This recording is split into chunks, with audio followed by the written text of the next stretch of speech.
Okay, this week's portion is VaYakhel.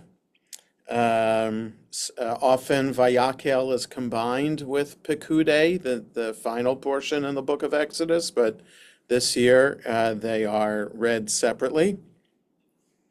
It's found on page 552 in the Eitz Chaim. It's the beginning of chapter 35 in the book of Exodus. And Baruch atah Adonai Eloheinu melech haolam, asher kitshanu b'mitzvotav v'tzivanu la'asok b'divrei Torah. So a couple things I wanted to look at that are in contrast to uh, uh, in contrast to the way it was presented for the first time. So what I mean by that is that the portions VaYakhel and Pekudei are a rehashing of material that was presented already in the portions of Truma and Tetzaveh and the beginning of the portion of Kitisa. So in those portions, Truma, Tetzaveh, the beginning of Kitisa, we're told how the Mishkan and everything associated with it, the material to build the Mishkan, and also the vestments for the Kohanim working in the Mishkan, and the items that were to be in the Mishkan, the altar, the ark, the vessels, everything, how everything is supposed to be designed. We're told about how Bitzalel and Oholiav are to be designated as the chief artisans. And now in VaYakhel and next week's portion, Pekudei, we're told how the people followed through. So it's interesting to see how some information presented the first time around might be presented a little bit differently the second time around. So, for example, we'll start with the beginning of the portion. Again, we're on 552 in the Eitz Chaim, or the beginning of chapter 35 in the book of Exodus. VaYakhel Moshe et kol adat b'nei Yisrael vayomer aleihem ele hadvarim asher tziva Adonai la'asot otam. Moses gathered all of the congregation or the people or the community of the people of Israel, and he said to them, so this word adat, I pronounce it adat because that's the way I learned how to read Hebrew. I learned Hebrew the Israeli way. So the letter tuf of the word adat does not have a dot in it. So those who learned the Ashkenazi way would pronounce that word adas, which is why the synagogue Addis Israel is known as Addis Israel and not Adat Israel, because it was founded by Ashkenazi Jews in the 1870s or 80s in Washington, D.C. But any congregation that has that name Addis as part of its name, or Addith, there in Philadelphia, there's an Addith Israel that was across the street from my day school. So also based on that letter tuf, whether it's an S or a TH. So Moses gathered all of the congregation of the people of Israel and said to them, these are the words that God commanded to do them, or these are the things that God commanded to do them. And so the very first thing we're told, Sheshet Yamim Te'aseh Melacha, Uvayom HaShvi'i Yihye Lachem Kodesh, Shabbat Shabbaton Ladonai, Kol Ha'oseh Vo Melacha Yumat. 6 days you shall do work, and on the seventh day it will be a holy day of Shabbat for God. Anyone who does work on it will die or will be put to death. Verse 3, Lo tiva'aru eish bechol moshvotechem. Don't burn fire in all of your dwelling places. b'yom haShabbat, on the day of Shabbat. So it's understood, this commandment, so Moses gathers the people here. We know he's going to be telling them about how to build the Mishkan. But the first thing he does is command the people not to work on Shabbat. So a couple things about this. One is, it's from here, the placement of this law here about Shabbat, that the rabbis understand that all the work that was involved in the building of the Mishkan, those are the types of work that are forbidden on Shabbat. So the rabbis understand 39 categories of work, all of which are related in somehow to the construction or fashioning of everything needed for the Mishkan, and it's because of the placement here that where it says lo sheshet yamim uvayom hashvi'i kol ha'oseh bo mlacha yumad. Whoever does work on it will be put to death. So it's this work. What does the word work mean? What is the categories of work? What kind of work is forbidden? And then it says specifically, don't burn fire on all your dwelling places on Shabbat. So we'll get to that in a moment. But what I wanted to point out is that we also have the commandment of Shabbat back in the portion Kitisa. So if we just keep our finger here and turn back to page 528, we find in the first, in this, at the end of the first aliyah of the portion Kitisa, so page 528, which is chapter 31, beginning with verse 12, we have a commandment here about observance of Shabbat. And here, it's a bit longer. Vayomer Adonai el Moshe lemor. God said to Moses, saying, Ve'atah daber el bnei Yisrael lemor, ach et shabtotai tishmoru, ki ot hi bini uveinechem ledorotechem, lada'at ki ani Adonai mekadishchem. So you, and now you speak to the people of Israel, saying, you should, the word ach there is like an emphasis word. It's translated here as nonetheless, but not sure where nonetheless comes from. It's more of an emphatic, like really ensure that my Sabbaths are, that you observe my Sabbaths, because it is a sign between me and you for the generations to come, to know that I am God who makes you holy.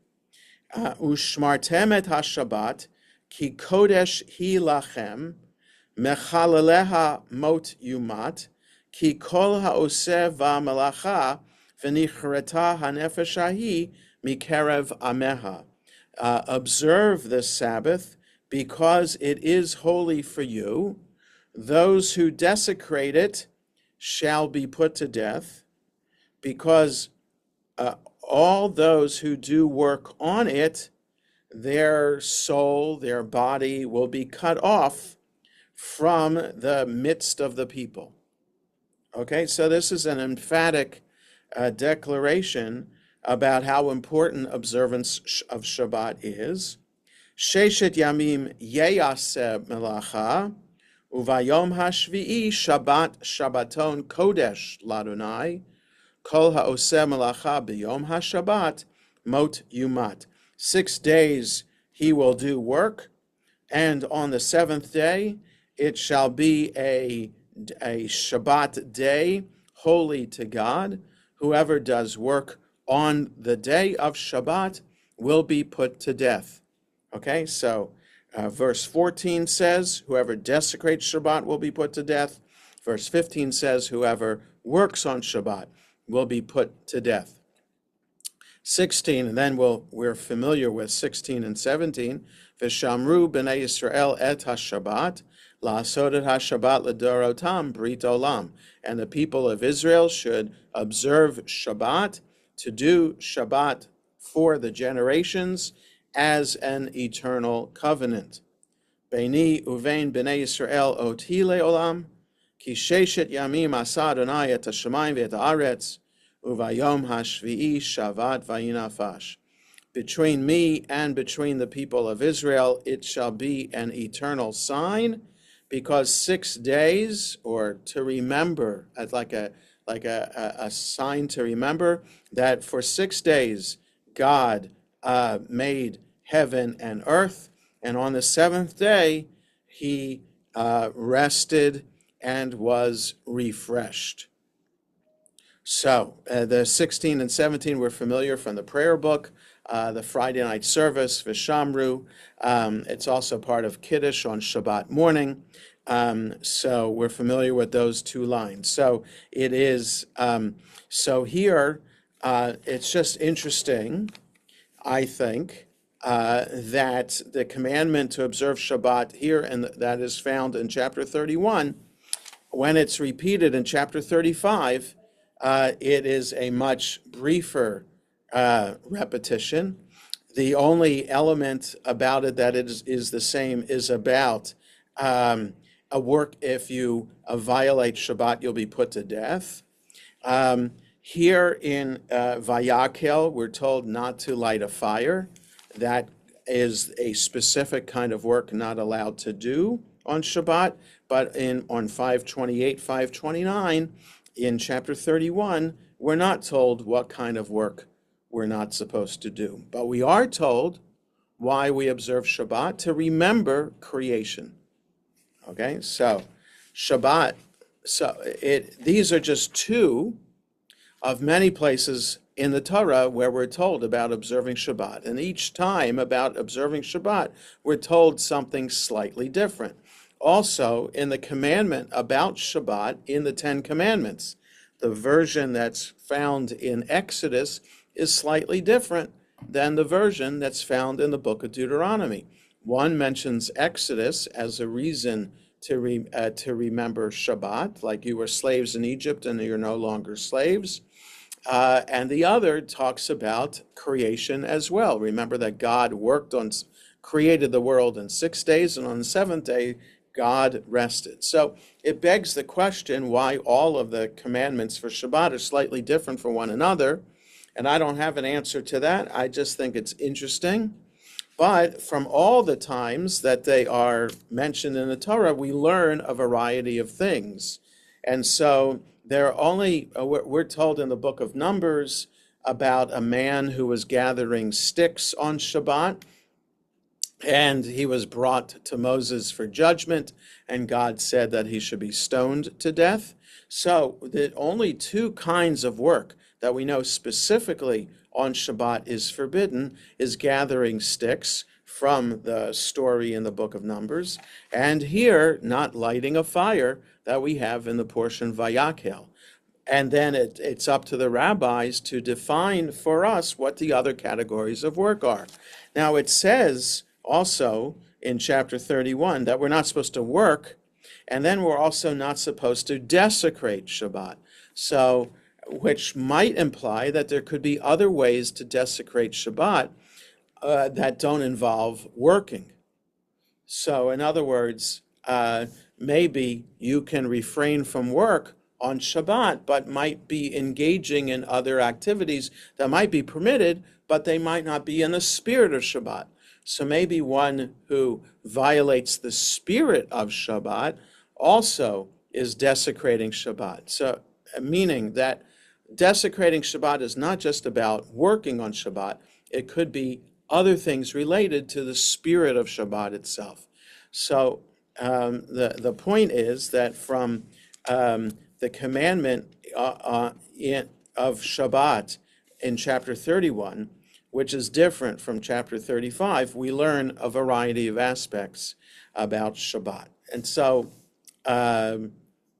Yeah, so that's essentially what I wanted to say about that, just to point out that it's not a direct word for word repetition, VaYakhel and Pekude, of what was presented in Truma and Tetzaveh, that there are some differences. And here's the first difference, that is about the commandment of Shabbat. Then it's just interesting too, the wording for the beginning of the portion Truma.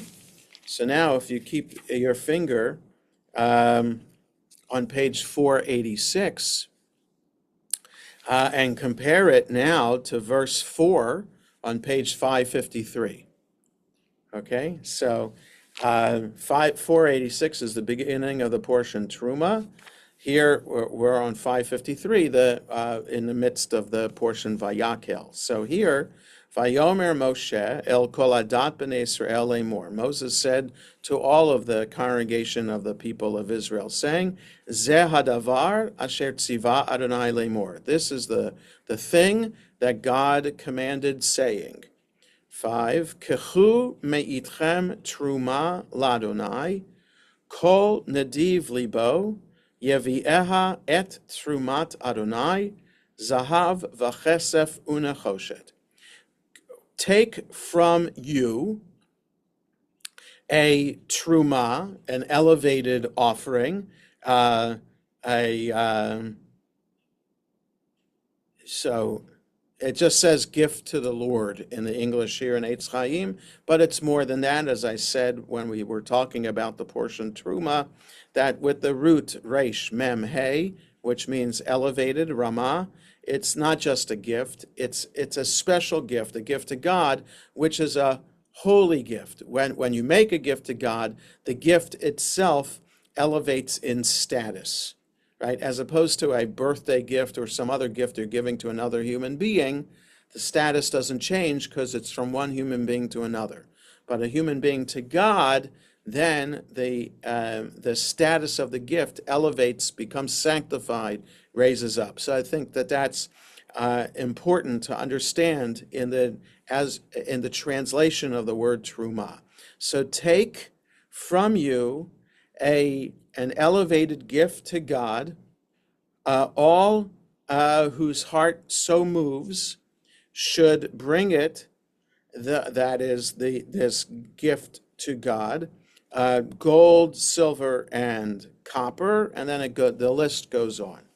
So compare the verbs and the act of giving. It makes a lot of sense here about that we're supposed to take this gift that is offered to God, and that gift should be gold, silver, or copper, or anything else from verses 6, 7, and 8, and 9. Okay? So, but in verse 2, back on page 486, Daber el b'nei Israel, speak to the people of Israel, Vayikhu li truma me'et kol ish asher yidvenu libo tikhu et trumati. So just the unusual Hebrew, and which makes it that much harder. They shall take for me a gift from from every person whose heart so moves. You should take my gift. Okay, so they take the gift, you take the gift. Take from me a gift, or my gift should be taken from you. So the wording is just not clear. Okay, and then it goes on to describe the gifts, which are the same here. So it's interesting to me that maybe the editor of the Torah just cleaned things up here by the time we get to chapter 35, or it's just a different way of understanding how to take these gifts, how to give these gifts. There's also one more additional thing that's different about VaYakhel from Truma and Tetzaveh. Verse 10 on page 553. I'm just skipping 7, 8, and 9, which are the gifts, all the kinds of gifts that we could, and the material that could be offered as a gift to God.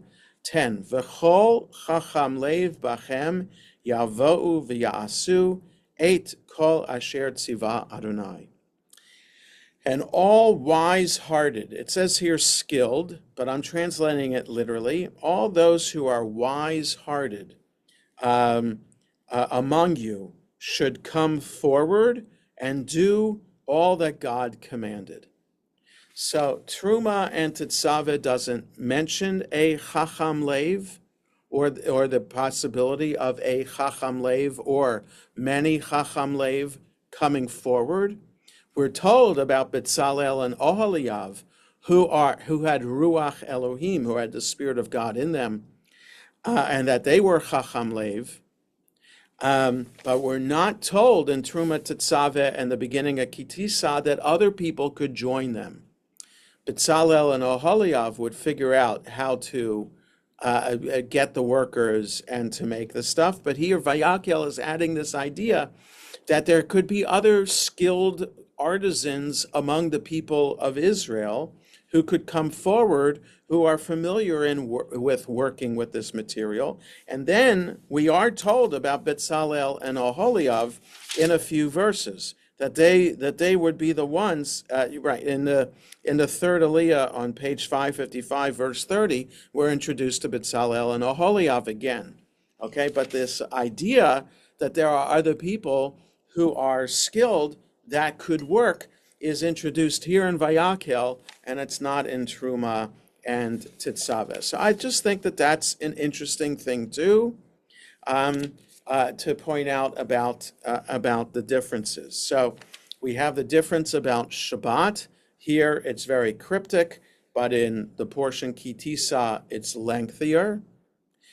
We have the wording about how this gift is supposed to be offered to build the Mishkan. The wording is a lot clearer here in VaYakhel, and in Truma it is awkward in how the wording is done. And then also VaYakhel offers up the idea that there are people who could be skilled, who could also offer their services to the building of the Mishkan, something that Truma and Tetzaveh and the beginning of the portion Kitisa don't include. So I don't know what to make of it. I just think while I was reading VaYakhel, that came to my mind, and just something to think about. So it could either be a different kind of editorial tradition from different editors at work in putting the Torah together. My understanding of the Torah is that it's not given in one shot, all 5 books at once to Moses at Mount Sinai, nor was it spoken all by God all at once to Moses at Mount Sinai, but an experience there's some kind of experience happened at Mount Sinai, and as a result of that, the Torah was written. And so the Torah was written by human beings, and the different people who are writing about their experience at Mount Sinai, those stories were put together, and it was edited, but not in a perfect way. And so the differences that we have in the wording, just the examples that I'm bringing this now, as opposed to other differences that we find in other places in the Torah, only highlight, for me, this editorial tradition. It doesn't take away from the sanctity of the book, by no means. It just, for me, reflects the idea that this is that the Torah was written by human beings, trying to express and understand what happened at Mount Sinai and how we are supposed to understand our relationship with God. And so because that's a human, very, very human endeavor, the idea of spirituality is a human endeavor, we can find these differences in the text, and all the differences add up together to teach a bigger lesson here about what Shabbat is, and also about how the Mishkan was built. So if we only had Truma Tetzaveh in the beginning of Kitisa, we would understand that Betzalel and Oholiav were the only ones who were the skilled artisans, and they were working with other people to do the work. But here in VaYakhel, we understand, no, there are other skilled people too, and Betzalel and Oholiav have the artistic vision that by which they work with the skilled people to bring the vision to life. So like there's the architect, and then there's the construction crew. The construction crew have to know how to work with all the different construction materials. They have to know how to mix concrete so that to make sure it's set in the ground, et cetera, et cetera. But the architect has the vision of what the building's supposed to look like. So you have Frank Lloyd Wright and other architects like that. And then you have a team of construction people, skilled artisans who can bring that vision to life. So that's what VaYakhel is teaching us. Betzalel and Oholiav are the visionaries, and they are inspired by the Spirit of God. And it's the skilled artisans of the rest of the people of Israel who are enabling that vision to come to life. Okay, a little bit shorter of a session today because VaYakhel, if you look through the rest of the portion, you'll see there's not much commentary on it because of all the details that are repetitious from Truma Tetzaveh and beginning at Kitisa. So, but these elements are the differences I wanted to share today. Any thoughts or comments? So then I hope everybody has a good rest of the day, and we'll see you next week for another Torah study. Take care, everybody.